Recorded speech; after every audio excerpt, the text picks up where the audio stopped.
Donald Trump was convicted, 34 felony charges. Now, I talked about the Trump religion not too long ago, but I want to talk about the Trump supporters melting down over this. It's so funny. I love everything about it. I'm just eating this up. This is Alex Jones' reaction. After Trump was convicted, he came out and said this.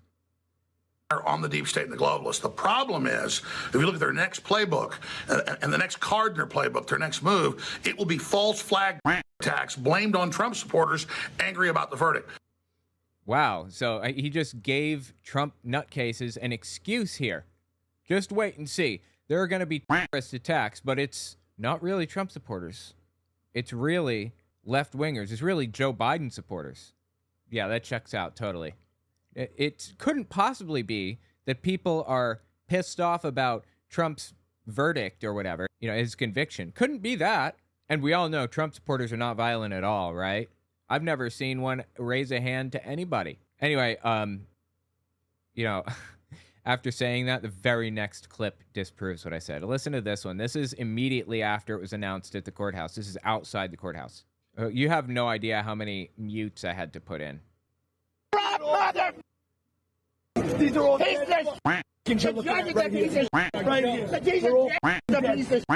wow, I missed a whole bunch of swears. Country, you just let them. We're all owned by China. Welcome to your China owns your Alvin Bragg. Biden owns you. Your Alvin. Officer Dillon is rolling in his grave. Rolling in his grave. Officer Dillon is rolling in his motherfucking grave. Wait until we start spinning on you like Columbia University. You just wait. So, wow, Columbia University. I guess he's saying he's going to go there and do something crazy. Yeah, they didn't take it well, to say the least. And we got people coming out of the woodwork like Marco Rubio saying psychotic stuff like this. Judge in Trump case in New York City just told the jury they don't have to unanimously agree on which crime was committed as long as they all at least pick one. That is false. I'm sure I didn't even need to say that. It wasn't just Marco Rubio either. This is being spread in Trump circles right now. In a court case, the judge gives the jury instructions on how they're supposed to view the situation and how they, from a legal lens. Because they're not lawyers, but the judge has gone through law school, so they view this through a legal lens. And the instructions given to the jury is that the verdict must be unanimous. You must all agree that Donald Trump is guilty of each and every one of the 34 charges. However, fraud charges cover a total of 3 things. I think it's like tax fraud or, God, I don't remember what they are. There are 3 categories of fraud. And that didn't have to be unanimous. As long as you understood that, as long as you realize that Donald Trump committed fraud in one of these 3 things, then the conviction stands, as long as everybody does. So this is just like a flat-out lie. Now, Rudy Giuliani knows that. He tweeted this out too. Is Marco Rubio a lawyer? Any lawyer knows this. Law students know this, how this all works. Hold on, let me see if Marco Rubio's a lawyer. I'm curious now. Yeah, he's a lawyer. He knows better. This is scumbag behavior right here. He should have his license to practice law yanked. Not that it would matter. He's in Congress now. So he says they must agree on which crime was committed as long as they all at least pick one. False. And that among the crimes they can pick from are ones Trump wasn't even charged with. No. What are you talking about? There were all fraud charges. This is just a lie, right? He can't possibly be this stupid. He's not. Is he? He went through law school. He must know that this is nonsensical garbage. This is exactly the kind of sham trial used against political opponents of the regime in the old Soviet Union. Just stupid. And here's another guy. This is Joey Manarino. Joey Manarino, I guess, is a musical artist. I'm unfamiliar. He's a singer, I think. Yeah, I don't know anything about him, but he's pretty famous, apparently. He's got an IMDb and everything. He was on Salima Speaks, a TV series, and The Late Debate, apparently. Anyway, listen to what this dude had to say. Again, lots and lots of duck quacks in here. Quick interjection, this won't take long, I promise. I'd appreciate it if you watched to the end of the video, or at least a couple extra seconds, because YouTube bases its algorithm off of watch time. The more watch time a video has, the further the video will go. Also, take a look at my website, owenmorgan.com. I'm selling my book, Understanding Jehovah's Witnesses, 400 pages, and my second book, 100 Questions for Jehovah's Witnesses, which is about 80 pages. And you can find them both there on the website. Audio form, ebook form, whatever. It's about my experiences within the religion and the history of the religion generally. The 100 questions are intended to challenge a religious leader, so I'd appreciate it if you give it a read. Okay, back to the video. You worthless liberal who are just mad that your entire life is based on a lie and based on failure. You liberals have never achieved. Dude, look at his chin. Look at his chin. That's interesting, huh? In your f***ing life. Judge Barchan is a piece of shit who should never have overseen anything. He's a worthless motherfucker. He's a communist hack. He's nothing more than a Joseph Stalin Soviet-style piece of shit. Don't even think about ever changing your vote for Donald Trump because some fake kangaroo scam court indicted him on some fake kangaroo scam trials. So you saw there was a fade to black transition there, right? I had to cut a big part of this out because it was vile. He was just like, think about how to phrase this. He was sexualizing the vice president and Stormy Daniels and other people. It was just too much, and it didn't really add to anything. So this guy has just a dirty mouth, straight up. Like, wow. This is the day America, the United States of America, whatever the f*** you want to call it, has died. Yeah, it's the United States of America. Were you unfamiliar with that? Did you not know that?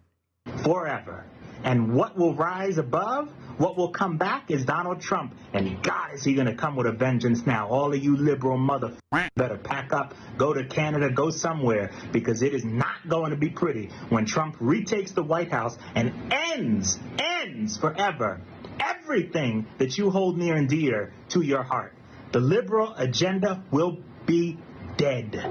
There will be no more of this compromise. There will be no more of let's come together and really, really, really try to make everything okay. No. F*** you. After what you've done to Donald Trump, f*** you. This is our country now, not yours. Pack it up. So this is a particularly disturbing part to me because the guy is very clearly saying that Trump is going to weaponize the justice system against his political enemies, right? So they're complaining about Soviet-style sham trials, which did happen in the Soviet Union, absolutely. Stalin was a monster, right? An authoritarian extremist. But he's saying he's going to do that. He complains about other people doing it, even though that's not happening. And in retaliation, he's going to do the bad thing. I don't understand. Like, where is his head? How did he get to this line of logic? That one is really... That line of logic is used by, like, a ton of people right now. And it's about as disturbing as it gets. Listen to this guy on the right, Dan Patrick. He's the lieutenant governor of Texas. And I think this is Newsmax. The interviewer is Chris Caicedo. I'm unfamiliar with him, but listen to this one. This is like the day after the Trump verdict. I'm not a judge or a lawyer, but I presided over the impeachment trial. I learned a lot. I studied how to be a judge, how to give jury instructions. This jury, 34 charges, and they come back like that. It's clear to me they didn't consider any of the evidence. They sat through the trial for like 2 weeks straight, didn't they? And maybe it's so clear cut that Trump is just very obviously guilty. I mean, it is that clear cut. Evidence. They had their mind made up, in my opinion. They went in there, hey, we're going to find the guy guilty. We don't like him. Whatever the reason. Yeah, a guy that gets his news from Truth Social exclusively, and a person that gets their news from Fox News exclusively. Those two were on the jury, and they just didn't like Trump. Yeah, totally, absolutely. The others got news from other sources, New York Times, ABC, places like that. You know what? In all fairness, I think that the guy who got his news from Truth Social as his primary source, a wild thing to say, also reads New York Times and MSNBC. So there's that. But still, why was Truth Social even listed as a news source? It's not. Did he list it? That's insane. Quick interjection. This won't take long, I promise. I just want to say I'd appreciate it if you check my Patreon. OwenMorgan.com/Patreon to find it. YouTube's algorithm goes up and down, so I can never predict where it's going to be. Having patrons gives me some level of stability. Okay, back to the video. They didn't even analyze the evidence that was presented. There was no crime. Yes, they did. There was no crime. There was no evidence he did anything wrong. Yes, there was. And America is at great risk because of this judge. What did the judge do? Just presided over everything. What is he even talking about? Your boy was guilty. He committed fraud. 34 counts. It doesn't get more clear-cut than that. And in any other situation, for any other person, he would be in jail right now for this. Maybe not necessarily for the fraud charges, in all seriousness. It's a white-collar crime. It would probably involve probation, maybe house arrest. He likely wouldn't go to jail for it. It's a 0 to 4 year sentence. 34 counts of 0 to 4 year sentences adds up to 130-something years.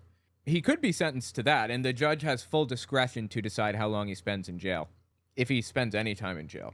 More than likely, in an identical case, the person who committed the crime would probably get 2 years on paper, which means in jail, on probation, or under house arrest, one of the three. He'd probably get 2 years of that. 2 to 4 years. Honestly, he'd probably just get probation, which is super relaxed. You just have to show up to a probation officer like once a week or once a month, I don't remember, and, take a drug test, and you have to be employed. That's a requirement. If you're not employed, then you have to work at a volunteer outfit, and you have to turn over your passport, your guns, your whatever, all kinds of stuff. You meet with the probation officer on a set schedule, and they make sure that you're in line. And as a matter of fact, they can show up to your house anytime they want and search it. I was on probation years and years and years ago because I was an addict, and I got myself into all kinds of problems at the time, like 15 years ago or something. I was a kid, and they had the right to search my house. They showed up there and tried to search my house. So anyway, yeah, that's the requirement. That's what Donald Trump should be subjected to at the very least. Is he going to get that? I don't know. Guess we'll see. On your way out of the courthouse, you're supposed to sign a form for pre-sentencing probation, basically. It tells them how to contact you and all kinds of other things. And the judge uses that information that's on that form to sentence you based on what you put down. The judge said, go fill out this form before you leave the courthouse. And what happened? Trump walked right out the front door without filling out the form. In this situation, anyone else would serve the full sentence of 4 years for at least one of these. After doing all of that, he would absolutely go to jail for this. Not to mention all the gag orders that he violated. I just can't believe that he's likely going to get away with it without serving any real time, without seeing any real consequences for his actions. We'll see. And I want to take a look at how MAGA is handling this. Spoiler alert, it's not well. Usually when I look at, when I want to gauge MAGA's reaction to things, I go to r/conservative on Reddit, or I go to the Donalds. It's the Donald subreddit. They were banned, and they created their own website. It used to be thedonald.win, I think, and now it's patriots.win. It's vile, disturbing stuff on this website, seriously. In fact, I'm hesitant to even scroll through it without vetting stuff. That's how bad it is. But let's just kind of take a quick glance here. By the way, all of this, everything is a lie. Like this right here. Joe Biden took showers with daughter. False. It's false. There's no evidence for that. Somebody just said it one day, and everyone believed it. We don't jail the opposition here. President Nayib Bukele to Trump Jr. I'm not sure. Is that, I'm not sure where that is or who that is. Low IQ Maxine Waters calls supporters of Trump domestic terrorists and wonders if they're preparing for a civil war against us. Oh, yes, most definitely. See, in other words, the feds and the left are going to false flag a bunch of terrorisms and then blame it on us. Why are they even saying this? This is like a safe space for these people. They can be honest about it. These people are the terrorists, and that'll become clear pretty soon. Also, James Brown wants his wig back, you ugly banshee. Wow. Really nice. That's classy. Stay classy.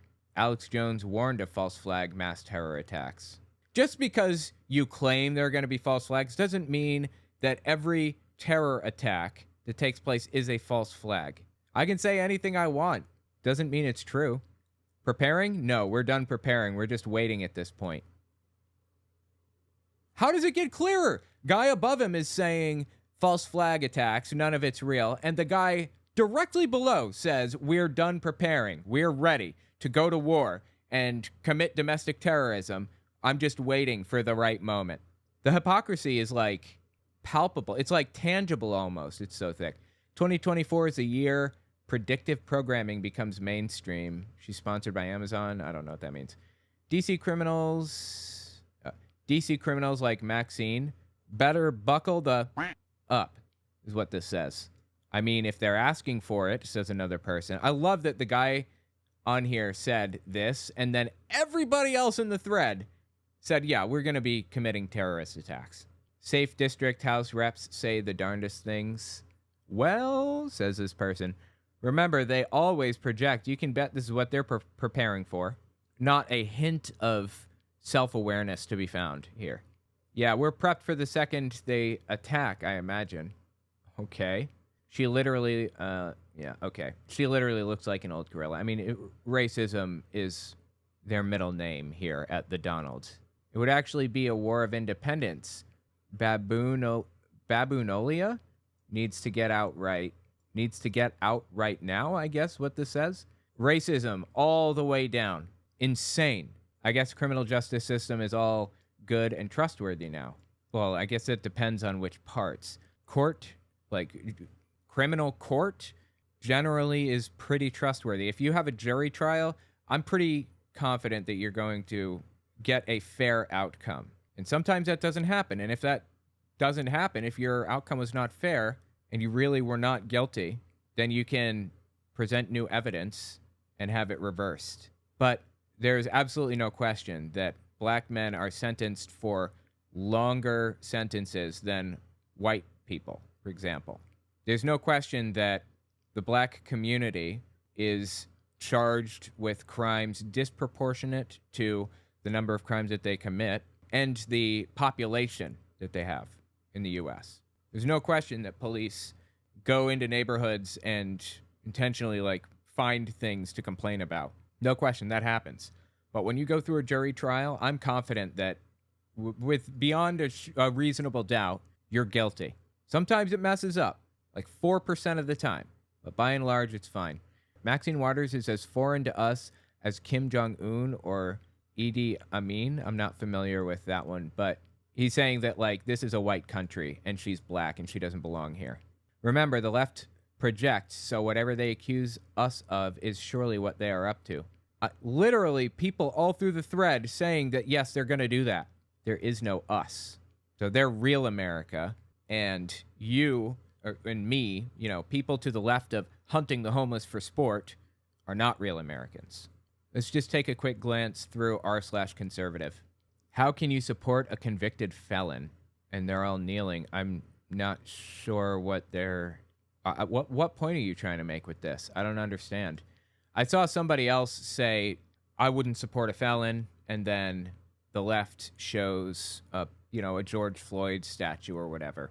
That's not supporting a felon for the presidency. I don't think George Floyd would have been qualified to be president, and I don't think Trump is either. I don't think I'm qualified for that. But George Floyd deserved his day in court, which he never got. Donald Trump did get his day in court, and it fell flat. He was proven beyond reasonable doubt to have committed fraud 34 different times. So I'm assuming that this is a racist shot at George Floyd and other people. I have no idea. But that doesn't apply to Donald Trump at all. Has no connection. Here, let's just take a quick glance at the comments. Probably the most shameful photograph of our time. The worthless pandering is beyond insulting. I cringe every time I see it. I'm not sure what this is a photograph of. Does anyone else know what this is? What they're kneeling to? I'm not sure. Anyway, yeah. Oh, maybe you guys can tell me in a bit. out of the loop on this one. Context? Oh, literally the next question or the next comment. I missed it. After St. Floyd died, the Dems did this performance theater presentation of taking the knee. It was gag-worthy. Somebody was murdered, and someone went to jail for it. Are you kidding me? Maybe people just don't like murder. You ever consider that one? Like Kyle Rittenhouse murdered somebody, okay? He killed a guy, maybe multiple, I don't remember. And they're celebrating this. What? Even if you thought that Kyle Rittenhouse is in the right, you should still be unhappy, disappointed, sad, brought down by the fact that somebody died that day. Not reveling in it, not turning him into a celebrity. Somebody died that day. George Floyd died, unjustly, murdered. I don't care if he was a felon. Completely irrelevant to me. He deserved his day in court, and he never got it. Given the damage done and the boundless idiocy involved, I'd argue that this photo is worse. I'm hesitant to click on anything. All right, let's click this, see what it is. It's Stacey Abrams from Georgia sitting in a classroom, okay? I assume that she took her mask off for a second so that people would recognize her. Is that what they're saying? Pandering simply to achieve votes, even when the cause is immoral. Peak consequentialism. These people are disgusting. I'm glad young African Americans are starting to reject all the pandering. Woke should be about Black Americans waking up to the fact that only one party treats them like babies that need to be coddled. Well, look, I don't know about, Black Americans being coddled or whatever, but I do know that Black men are sentenced to longer sentences for the same crimes. I know that 75%, I think, of stop and frisk cases in New York City were, what was it now? I think it was 90%. In 2006, 506,000 NYPD stops were recorded. 457,000 were innocent, 90%. 267,000 were Black, 53%. 147 were Latino or Hispanic, 29%. This is from NYCLU, the ACLU of New York. Stop and frisk over time. I really don't like it that they use the word Latinx. That bothers the hell out of me. Just say Hispanic or Latino. It's gender neutral by and large. In 2023, 16,971 stops were recorded. 11,613 were not arrested or given a summons, 68%. 9,939 were Black, 59%. 5,166 were Hispanic. There is a difference between Hispanic and Latino, so I'm going to use Latino because that's the word they're using here effectively. 5,166 were Latino, 30%. 942 were white, 6%. 288 were Asian or Pacific Islander, 2%. 142 were Middle Eastern, Southwest Asian, 1%. 6% were white of random stop and frisks. Are you kidding? Maybe not stop and frisks, but just normal stops. Yeah, New York City is diverse, but it's not so diverse that, white people make up 6% of the population. Why are they stopping only 6% of white people and basically 90 to 92% minority groups? Jesus Christ, dude. There is no self-awareness to be found in this equation. None. Holy shit, Trump raised $200 million since his conviction on Thursday. No, I don't believe that happened. Let's find out. Okay, 2 days ago, the Trump campaign said it raised $52.8 million after the guilty verdict. I don't know where he got that number. Wait, that guy, that was End Wokeness, at End Wokeness Twitter account, and he's an extremist nutcase. Yeah, I have no idea what he's looking at. I'm sorry, I just doubt everything out of this guy's mouth. Just over 70 million of that has been from small dollar donors, and the rest have been large donor dollars. Pretty insane. I do love it when they do his campaigning for him. Do we have sources for this? I want to be able to cite my gloating. Eric Trump on Fox News. Oh, I see. Eric Trump claimed it on Fox News. The Daily Mail has a whole thing on it. Yeah, Daily Mail is not trustworthy at all. Although they did do a nice article about me. I appreciated that. But otherwise, they're completely untrustworthy. And so is Eric Trump, by the way. $200 million? Come on. Anyway, yeah, these people are insane. Get help. Yeah, here we go. If they arrest Trump, who wants to see all the truckers stop delivering food and goods to New York City? I live in New York City, by the way. I live in Manhattan. And stop garbage collection. They'll feel it faster. This is a style of protest I can get behind. Absolutely. It's a bit more grown up than burning down a dozen major cities because some addict felon had a heart attack. Okay. Talking about George Floyd again. God, why do they talk about George Floyd so much? It's like constant. Is that the only thing on their minds? George Floyd was killed. George Floyd was killed extrajudicially. He was murdered. How can you disagree with that? And also, burning down a dozen major cities, that didn't happen. I live in New York City. Nothing burned down. Everything is fine. Everybody just went about their business. And that was it. There were protesters who had planned, organized protests. That happens all the time. There are protests that like march up and down the streets. They had them for Palestine too. Nothing burned down. Let's see. And addict felon had a heart attack. Why do they think he just had a random heart attack completely unconnected to what was happening? Completely unconnected from having his, I think, carotid artery compressed, slowing the flow of blood through his body into his brain. How can they possibly think that's unconnected? It's like, I don't understand. It's like, I try to meet people where they are. I try to understand what their thought process is. I try to understand why they're saying and doing the things that they're saying and doing, and I just can't connect with this. I don't get it. And again, I don't care if George Floyd had just done a bunch of fentanyl in front of a cop. It's irrelevant to me. He didn't deserve to be murdered in the street on camera. Yeah, these people are insane. I don't know why they keep coming back to George Floyd, but that's absolutely wild. Tell me what you think about it in the comments. These people are terrible.